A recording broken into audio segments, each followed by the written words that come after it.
નમસ્કાર વિદ્યાર્થી મિત્રો, હું સુમિત પરમાર આપ સૌનું શ્રી જીવન પ્રજ્ઞા વિદ્યાલય માધ્યમિક શાળામાં યુટ્યુબના મંચથી હાર્દિક સ્વાગત કરું છું. મિત્રો, આપણે પ્રકરણની સમય સંખ્યાઓની શરૂઆત કરી ચૂક્યા છે, જેમાં આપણે કેટલીક બાબતોની ચર્ચા કરી ગયા. હવે આપણે તે જે બાબત છે તેને આગળ લઈ જવાની છે. તો મિત્રો, આજે આપણે કઈ કઈ બાબતોનો અભ્યાસ કરીશું. સૌપ્રથમ તો મિત્રો, શૂન્ય જે છે તે સંખ્યાનું અસ્તિત્વ શું છે, તેમજ શૂન્ય શા માટે મહત્વનું છે, એક જે છે તે શેમાં એકમ ઘટક તરીકે વપરાય છે, બરાબર, તે આપણે જોવાનું છે. અને કોઈપણ સંખ્યાની વ્યસ્ત સંખ્યા એટલે શું, કોઈપણ સંખ્યાની વિરોધી સંખ્યા એટલે શું, તેમજ આપણે ગુણાકારનું સરવાળા પરિભાષણ અને ગુણાકારનું બાદબાકી પરિભાષણ, આ બધી બાબતોની ચર્ચા આપણે પ્રસ્તુત જે છે લેક્ચરમાં કરીશું. તો આપણે ચલો શરૂ કરીએ. સૌપ્રથમ મિત્રો, શૂન્યની ભૂમિકા શું છે તેની ચર્ચા કરી લઈએ.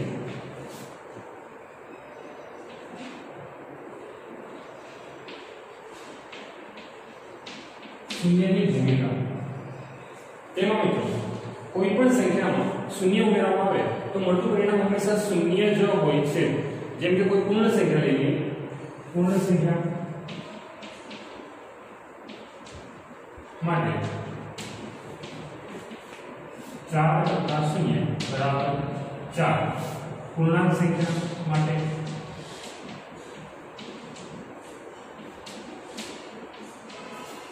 પૂર્ણાંક સંખ્યા મિત્રો ઋણ પણ હોઈ શકે ને, ઋણ 5 + 0 = ઋણ 5.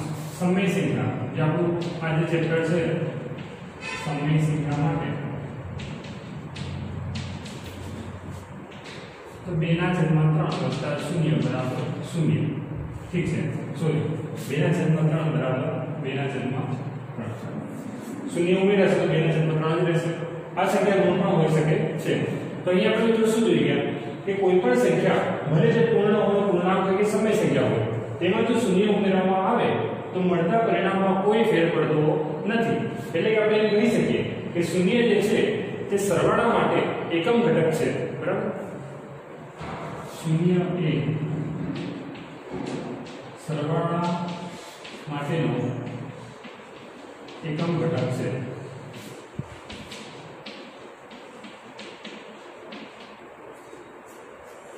ઠીક છે મિત્રો, આ ચર્ચા કરીએ કે આપણે શૂન્ય માટેની. હવે આવી રીતે ગુણાકાર માટે તટસ્થ સંખ્યા કઈ છે, જે આપ સૌને ખબર જ છે, પણ આપણે થોડી તેની વધારે વિસ્તૃત ચર્ચા કરી લઈએ.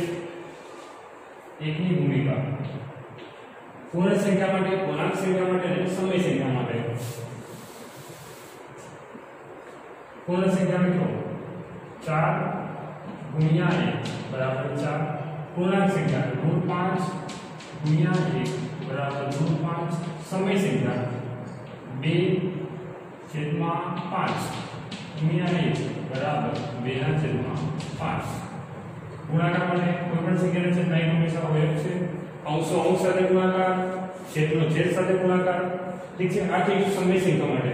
તો મિત્રો અહીંયા તમે જોઈ શકો છો કે કોઈ પણ પૂર્ણ સંખ્યા, પૂર્ણ સંખ્યા, પૂર્ણાંક સંખ્યા કે સમય સંખ્યા તેનો એક સાથે ગુણાકાર કરવામાં આવે તો મળતું પરિણામ બદલાતું નથી.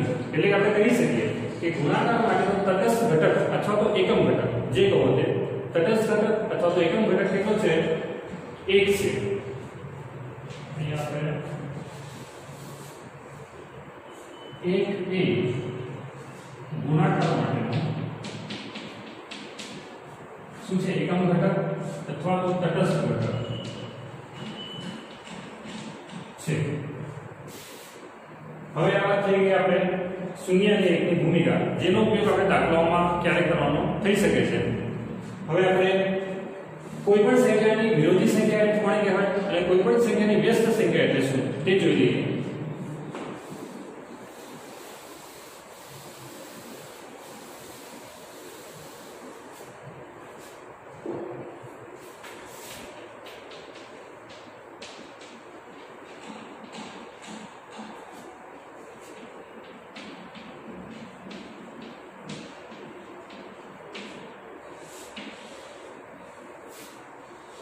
સંખ્યાની વિરોધી સંખ્યા મિત્રો એટલે કે બે સંખ્યાઓ એવી હંમેશા મળશે જ તમને કે જેનો સરવાળો કરવાથી મળતું પરિણામ શૂન્ય થાય છે, બરાબર. મારે 50 રૂપિયાનું દેવું છે તો હું જો 50 રૂપિયા વ્યક્તિને આપી દઈશ તો મારું દેવું શૂન્ય થઈ જશે. અથવા તો પછી મારે 500 રૂપિયાની જરૂર છે, બરાબર, કોઈને આપવાના છે અને હું 500 ના બદલેથી લઈ લઉં તો પછી બધું સરભર થઈ જશે મિત્રો. એટલે કે ટૂંકમાં કોઈ એવી સંખ્યા મળે છે કે તેની વિરોધી સંખ્યા ઉમેરવામાં આવે તો મળતું પરિણામ શૂન્ય થાય છે. જેમ કે આપણે જોઈ લઈએ 1 + ઋણ બરાબર ઋણ વત્તા 1 લખી શકાય ને. ક્રમનો ગુણધર્મ આગળની સંખ્યા પાછળ લખો, પાછળની સંખ્યા આગળ લખો. પૂર્ણ સંખ્યા, પૂર્ણાંક સંખ્યા, સમય સંખ્યા તમામ માટે સાચું સાબિત થાય છે. તો મળતું પરિણામ કેટલું હશે? શૂન્ય. એટલે બીજી સંખ્યા 2/3 વત્તા ઋણ 2/3 બરાબર. 2/3 છે એમાં ઋણ 2/3 ઉમેરો. બે સંખ્યાનું મૂલ્ય સરખું છે પણ નિશાની કેવી છે? અલગ અલગ. એક ધન છે અને એક ઋણ છે. તો જ્યારે સમાન મૂલ્યની બે સંખ્યાઓને સરવાળો કરવામાં આવે તો મળતું પરિણામ હંમેશા શૂન્ય હશે. 2/3 વત્તા ગુણ્યા ઓછા એટલે ઓછા 2/3. 2/3 માંથી 2/3 જશે એટલે શૂન્ય. આ થઈ ગયું શેના માટે? સંખ્યાની વિરોધી સંખ્યા. સાર્વત્રિક રીતે આપણે એવું કહી શકીએ અથવા તો વ્યાપક રીતે એવું કહી શકાય કે કોઈ સંખ્યા a માટે તેની વિરોધી સંખ્યા -a અસ્તિત્વમાં છે.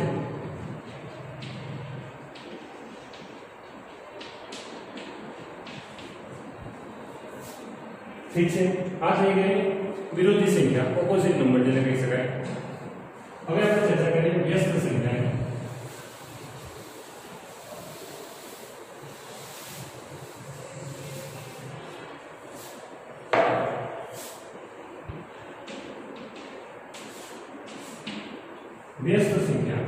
વ્યસ્ત સંખ્યા એટલે મિત્રો શું કે એવી સંખ્યા કે જેને ગુણવાથી, તમે ઉદાહરણ સમજો. જેમ કે આપણે 8/21 છે તેને કેટલા વડે ગુણીએ તેની વ્યસ્ત, બરાબર, તો મળતું પરિણામ 1 હશે. તો તેવી કોઈ એક સંખ્યા તો હશે જ મિત્રો કે જેને કોઈ સમય સંખ્યા વડે, પૂર્ણાંક સંખ્યા વડે, પૂર્ણાંક સંખ્યા વડે ગુણવામાં આવે તો એક પરિણામ મળે. આ તમામ બાબતો માટે સાચું સાબિત થાય છે. તો તેના માટે આપણે શું કરવું પડશે? જે છેદ છે તેને અંશ લઈ લો, અંશ છે તેને છેદ લઈ લો, સરખા ઉડી જશે એટલે પરિણામ કેટલું મળશે? 1 મળશે. આને કહેવાય મિત્રો સંખ્યાની વ્યસ્ત સંખ્યા. બીજું ઉદાહરણ લઈએ આપણે √5/7. તો ફરીથી મિત્રો પરિણામ કેટલું આવવાનું છે? 1. વ્યસ્ત સંખ્યા લેવાની છે, છેદ અંશ કરી દો 7, અંશે છેદ લેજો √5, સરખા ઉડી જશે, પરિણામ 1 મળશે. એટલે કે સાર્વત્રિક રીતે અથવા વ્યાપક રીતે આપણે એવું કહી શકીએ કે દરેક સંખ્યા માટે કોઈ એક એવી સંખ્યા અસ્તિત્વ ધરાવે છે કે જે બેનો ગુણાકાર થી મળતું પરિણામ 1 થાય છે. એટલે લખી શકીએ કે આમ વ્યાપક રીતે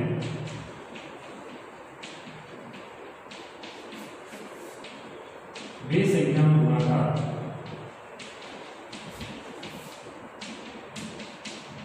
કરવાથી વ્યાપક રીતે બે સંખ્યાનો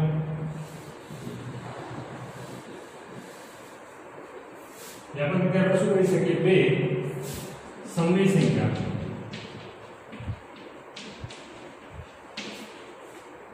a/b માટે b/a અસ્તિત્વ ધરાવે છે, જે બેનો ગુણાકાર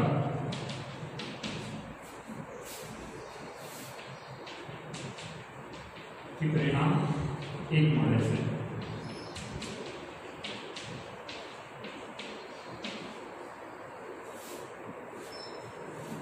મિત્રો પરીક્ષામાં કદાચ આ ઉપયોગી નહીં થાય પણ આ જે છે તે ગુણધર્મ છે, બરાબર. સંખ્યામાં આ આવડશે તો દાખલા ગણવામાં તમને ખૂબ જ સરળતા રહેશે, એટલે યાદ રાખવા જરૂરી છે. ઠીક છે. આપણે ચર્ચા કરી ગયા. શેની ચર્ચા કરી આપણે? શૂન્યનું અસ્તિત્વ અથવા શૂન્ય જે છે સરવાળા માટે એકમ ઘટક છે, એક જે છે તે ગુણાકાર માટે એકમ અથવા તટસ્થ ઘટક છે. કોઈ પણ સંખ્યાની વિરોધી સંખ્યા પણ કહેવાય. વિરોધી સંખ્યા શા માટે હોય છે, બરાબર. તેમજ કોઈ પણ સંખ્યાની વ્યસ્ત સંખ્યા એટલે શું? વ્યસ્ત સંખ્યાનો ગુણાકાર કરવાથી પરિણામ 1 મળે છે. તે જોઈ ગયા બાદ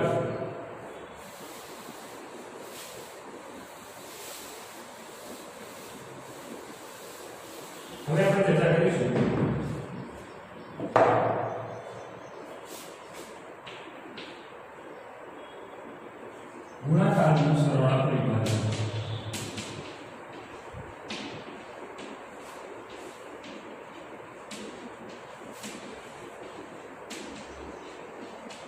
ગુણાકારનું સરવાળા વિભાજન મિત્રો આ સમયે તમારે જાતે કરવાની રહેશે બરાબર તો દરેક વસ્તુ હું તમને લખી શકું a કૌંસમાં b + c બંને વચ્ચે છે આ બે જે સંખ્યા છે a અને આ એક જૂથ છે બે વચ્ચે ગુણાકારનો સંબંધ છે એનું સરવાળાનું વિભાજન કરવાનું છે તો એનો ગુણાકાર b સાથે થશે એટલે ab અથવા તમને ના સમજાય તો a × b લખું છું ત્યારે વત્તા વત્તા હોય તો વત્તા અને ઓછા હોય તો ઓછા એનો ગુણાકાર c સાથે તો a × c બરાબર ab + ac આને શું કરાશે મિત્રો ગુણાકારનું આ બે ગુણાકાર છે બે સંખ્યાઓ છે ગુણાકારનું સરવાળા પર વિભાજન ઠીક છે તેવી જ રીતે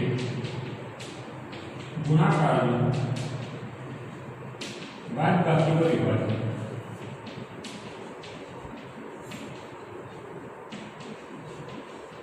એમાં શું થશે a કૌંસમાં b - c આમાં આપણે ગુણાકારનું બાદબાકી પર વિભાજન જોઈશું એનો ગુણાકાર b સાથે થશે એટલે a × b તેવી જ રીતે એનો ગુણાકાર c સાથે થશે એટલે ઓછામાં તો ઓછા લખવાનું મિત્રો વત્તા હોય તો વત્તા a × c બરાબર ab - ac આ થઈ ગઈ વાત ગુણાકારનું સરવાળા પર વિભાજન અને ગુણાકારનું બાદબાકી પર વિભાજન